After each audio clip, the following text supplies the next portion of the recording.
Hello and welcome to this quick demo video of a Python Flask web application where we will learn about observability and how to do that with InfluxDB 3 Core, which is our new open source database. At the time of this recording, it is in alpha release. My name is Suyash Joshi. I'm a senior developer advocate at the company, and I look forward to hearing your questions, your comments here or in our community forums. So what is InfluxDB 3 Core Alpha?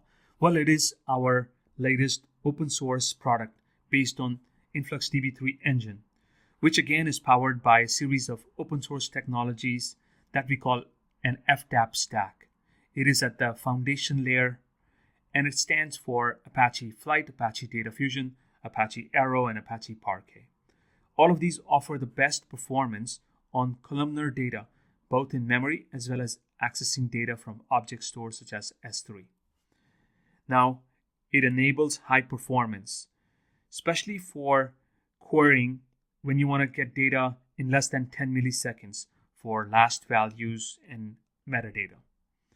It offers unlimited cardinality, making it purpose fit for all kinds of time series use cases.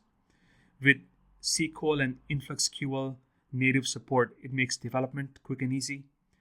It also comes with an embedded Python-based processing engine now that allows injecting code and recurring tasks on data, enabling data transformations on the fly, as well as several real-time use cases. InfluxDB 3 Core shares the foundation with InfluxDB 3 Enterprise, which is our latest commercial offering. And it is also in alpha for you to try out for free. And for customers wanting a path to upgrade, especially for horizontal scaling or enterprise-grade security, they are welcome to try InfluxDB 3 Enterprise. So in today's demo, we will cover the use case of observability using InfluxDB 3 Core. Now, we can define observability in different ways. I like this chart. On the left, as you can see, it is at the very foundation level because it gives us a holistic understanding of a system. System can comprise of several microservices, several applications, talking to database over the network, and you are collecting all of this data in real time. The reasons can be several, such as you wanna look at trends, or you want to do some kind of a root cause analysis beforehand. Now, as we dive deeper into these systems and we look at specific aspects, I try to define that as monitoring. Then we are setting alert based on certain threshold. We are narrowing to certain use cases, watching certain metrics and indicators that I would define as monitoring. Furthermore, if you want to go deeper into particular, let's say a root cause analysis or a particular problem, then we are going into the realm of analysis. For this demo, we're going to stick to a higher level use case of observability. And we will do that using a web application that is built using Flask framework and Python.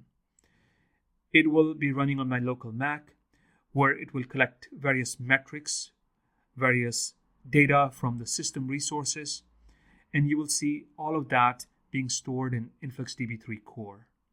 And then it will query all of that to show you a real-time report using data visualizations on the front end. And this will be sent to the client using something called server sent events. It will also store data that is coming from the browser, such as HTTP requests, etc. So a mini observability demo. Without further ado, let's dive right into it. The code lives on GitHub, so you can find the project. You can search for this repository, Python Observability Demo v3 Core. It's hosted on the Influx community organization on GitHub. It is a straightforward Python application using Flask web framework, so that's the tech stack. It uses InfluxDB 3 Core as the database running locally on your machine. It uses a library called psutil to collect metrics from the system it is running on, and we are doing a simple visualization using another library for JavaScript visualization. So to set up and run, you just clone the repo, cd into it, create a virtual environment, activate it, install the dependencies, And then most importantly, you want to download the shell script that will install InfluxDB 3 core programmatically onto your machine. And final step is run the Python app and then just point to the browser to this URL. So let's have a look at the dependencies. Very simple. We need Flask, which is our web server. We need a utility to collect metrics. And we use InfluxDB 3 v3 Python client library to programmatically write to InfluxDB and query. And I already have everything set up in my local Visual Studio, and I just want to walk over a few things. Two important files are influx_metrics.py, which is essentially talking to our database. First step is we are configuring the database by providing it the host value, which is the URL where the database is running right now locally on this port. The name of the database is localhost, and we are just logging when everything has been configured, or we're also logging, if there is an exception. Then another method that is important is we want to collect the metrics using this library psutil. So we want to collect CPU usage data, memory usage data, and we want to write that into InfluxDB. We create a measurement called system_metrics, and we write to it the two fields that we just grabbed, CPU and memory usage, and we give it a tag called the host local MacBook, for which we collected these metrics, called the write API. And then we are logging everything, and then other interesting thing is we want to query the data now. So to query, we have a query metrics function. Here we provide the query as SQL, and here we just want to show what's there in the table or in the measurement. There's another function where we get more specific. We want to select particular columns, the host, CPU usage, memory usage from system metrics table, and we want to get the 5 rows for that. And finally, we just close the database connection as good practice.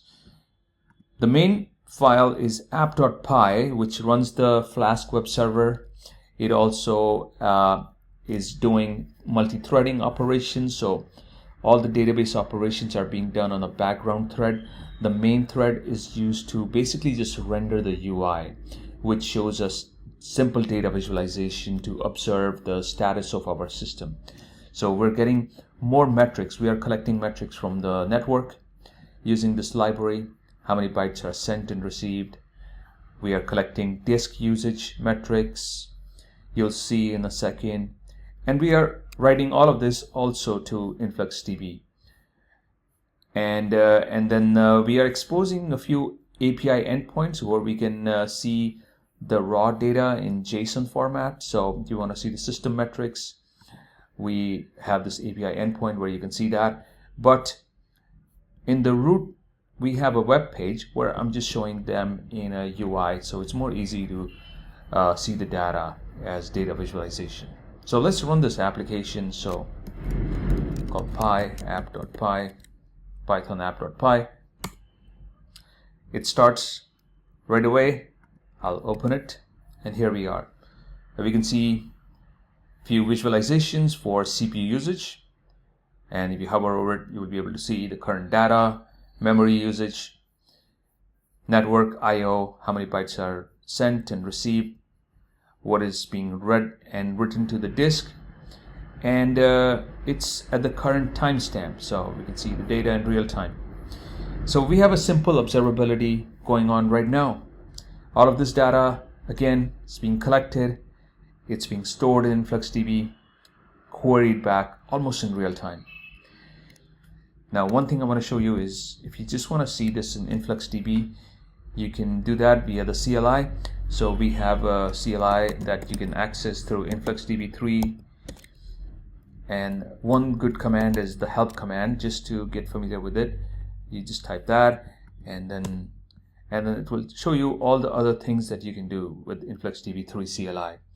So first thing is you want to start the server database. So you call serve, and then you can also configure where you want to store the data. So in my case, right now it's running locally. I'm storing everything in my local disk like this. You can also point this to cloud storage, so like an Amazon S3 bucket. And there are other commands here where you can query the database, you can write to it, you can generate token, etc. So I already did this before, so we'll just quickly run a simple query to show all the tables. And here we are, all the tables that we have created.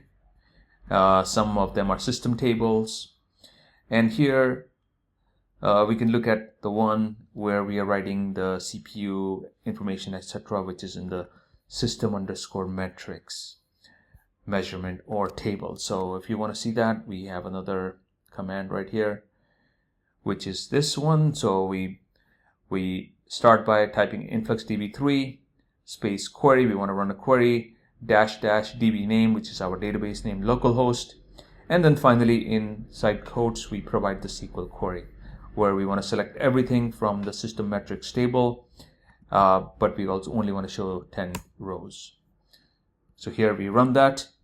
You can see the value for the CPU usage, the memory usage, for the tag named host, and everything gets a timestamp, so we can see the timestamp at which these were written. So here we are, we can access all the data through the CLI, or as we saw through the web app, programmatically using the Python API. And this way you can create your own observability system really easily, running locally using InfluxDB3 core. I hope you play with it. Welcome to give us feedback through our community channels, through Discord, or just type in the comments or email me. Happy to hear from you, answer your questions. Thank you very much.